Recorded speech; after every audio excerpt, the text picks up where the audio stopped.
people bring the attitude to them too often that because they are liquid and quoted minute by minute, that it's important that you develop an opinion on them minute by minute. Now, that's really foolish when you think about it.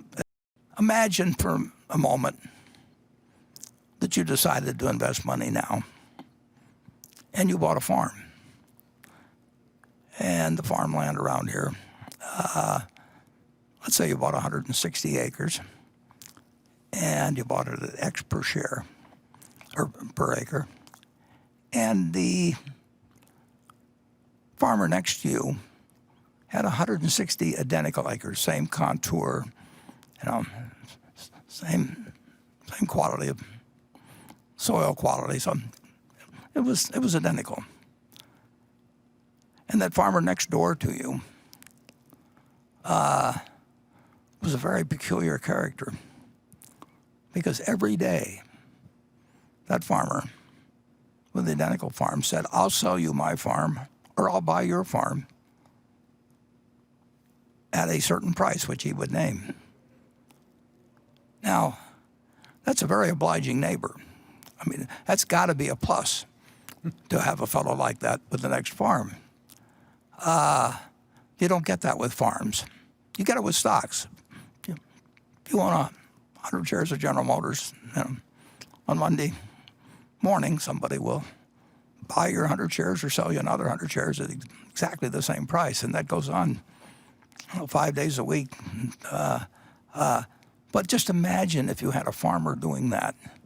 When you bought the farm, you looked to what the farm would produce. That was what went through your mind. You were saying to yourself, "I'm paying X dollars per acre. I think I'll get so many bushels of corn or soybeans on average. Some years good, some years bad. Some years the price will be good, some years the price will be bad, etc." But you think about the potential of the farm. And now you get this idiot that buys a farm next to you, and on top of that, he's sort of a manic depressive and drinks, maybe smokes a little pot.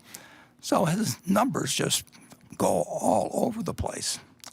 Now, the only thing you have to do is to remember that this guy next door is there to serve you and not to instruct you. You bought the farm because you thought the farm was had the potential. You don't really need a quote on it. So stocks have this enormous inherent advantage of people yelling out prices all the time to you.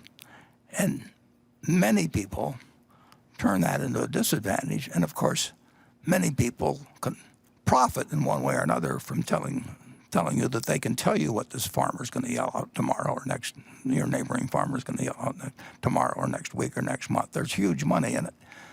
So people tell you that it's important and they know, and that you should pay a lot of attention to their thoughts about what price changes should be, or you tell yourself that there should be this great difference. If you really had a farm and you had this neighbor, and one day he offered you $2,000 an acre, and the next day he offers you $1,200 an acre, and maybe the day after that he offers you $800 an acre, are you really going to feel that at $2,000 an acre, when you had evaluated what the farm would produce, are you going to let this guy drive you into thinking I better sell because his number keeps coming in lower all the time? It's a very, very, very important matter to bring the right psychological approach to owning common stocks.